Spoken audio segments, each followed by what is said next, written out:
Man United have just beaten City. How do you feel? Oh, it's amazing. What a result. You're losing your voice. You've been chanting that much. I have been chanting that much. But great. Two teams in a poor situation. But Come on, the Reds! We've come out on top, which is fantastic. How amazing has Amad Diallo been since Ruben Amorim's come in? Brilliant. And I'll tell you what, some guts to drop Rashford and Garnacho. What was your thoughts when you saw that Rashford and Garnacho had been dropped? I was a bit disappointed. I thought, oh my God, what we're doing here. And then when I saw Xerxes come on, I was like, oh my God. But I'll tell you what a win. Are you starting to believe in Ruben Amorim and his plan? Long time to go. Pretty excited towards the end, such a fantastic comeback near the end. Obviously the game was drifting towards us earlier on, and the substitutions, I thought they might have came a bit late and they could have been a bit costly, but it was a good win towards the end, but we shouldn't go overboard really with it, because I feel as though this game was a stepping stone for Anfield in 3 weeks' time, which is obviously a much bigger, much tougher game, because let's face it, City are a nothing club who don't, for me, rank top 10 in European football history. They think they're much bigger than what they are just because they got a bit of history under Pep Guardiola, but for me they're just a laughing stock and paper champions, and once Guardiola goes in the next 2 years, I say they'll be lucky to get 30,000 fans in their stadium, and they'll be facing mid-table mediocrity and scrapping for top 4, kind of what we're doing now. You've come all the way from Norway. You're a Man United fan. They've just won. How do you feel? I was a member of the Norwegian supporter club in the 80s. When they started to win, I went out of the supporter club because I love to hate. No, I love to lose. But tonight, I enjoyed the victory. What did you think when Rashford and Garnacho weren't even in the squad? I was pleased. Why was you pleased? Yeah, because they're not turning up. They don't turn up. I'll tell you what I was most pleased about. We spoke about it, didn't we, on the way to the game? We did, yeah. And I said, if they come out and say they've got a niggle or they've got an injury, if they are injured, then fine. But they've come out and said, I can't remember what Amorim said, but he's basically not selected them, and he's come out and owned it. But he's not kind of thrown them under the bus. He said, I'm not trying to send a message to the dressing room or anything. He's just saying he's got his opinions as to why he has sent a message to the dressing room. But he's saying he's not trying to do it to play a game. He's not selecting them for a reason. But what do you genuinely think about Marcus Rashford's future? Has he got a future at United? Not United, no. No, he's not had a United career for 2 years. It's been a long time, and he just needs to step up. He needs to find his place. He's not at United.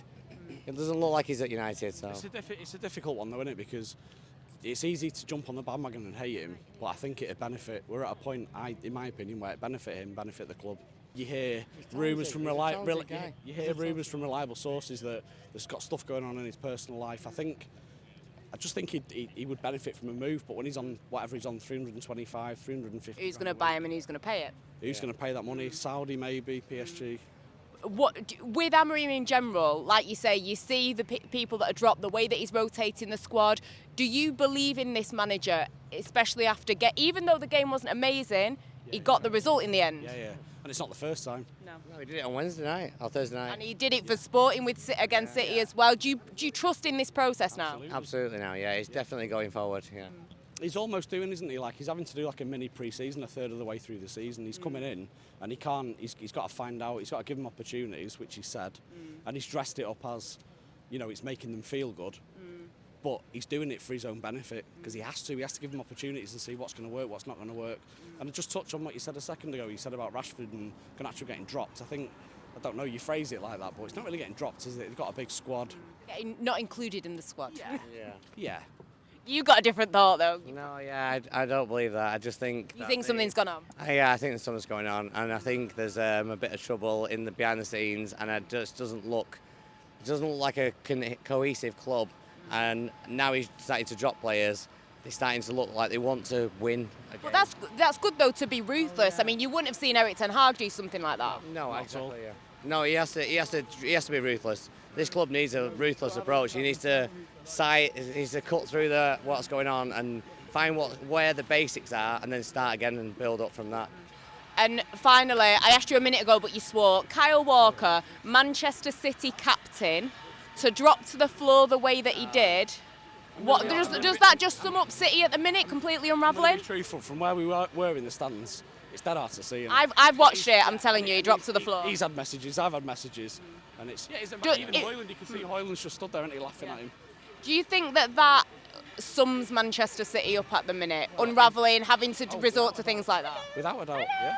If they're having to take yellow cards for things like that, it's like, whoa. It's not even just that, is it? We were talking about it then, weren't we, when they kept us in? We were saying, like, what's going on with them, because it's not, you said they've been found out, but I don't think they have. I just don't think they've got the players. Walker's ageing, De Bruyne's ageing. Gundogan. Yeah, Gundogan, yeah. Haaland's not getting the service, which he relies on. Time up for Pep? He will. No, probably not. No, he's not.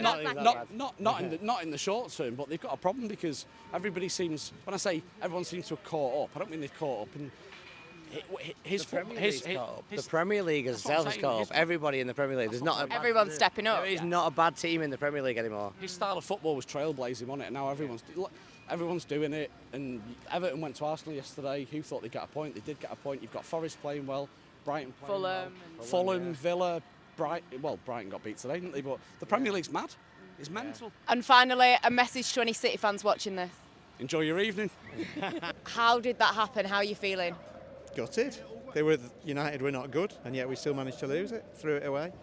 Threw it away through a lack of effort, I think, and just childish mistakes at the end. Real schoolboy stuff.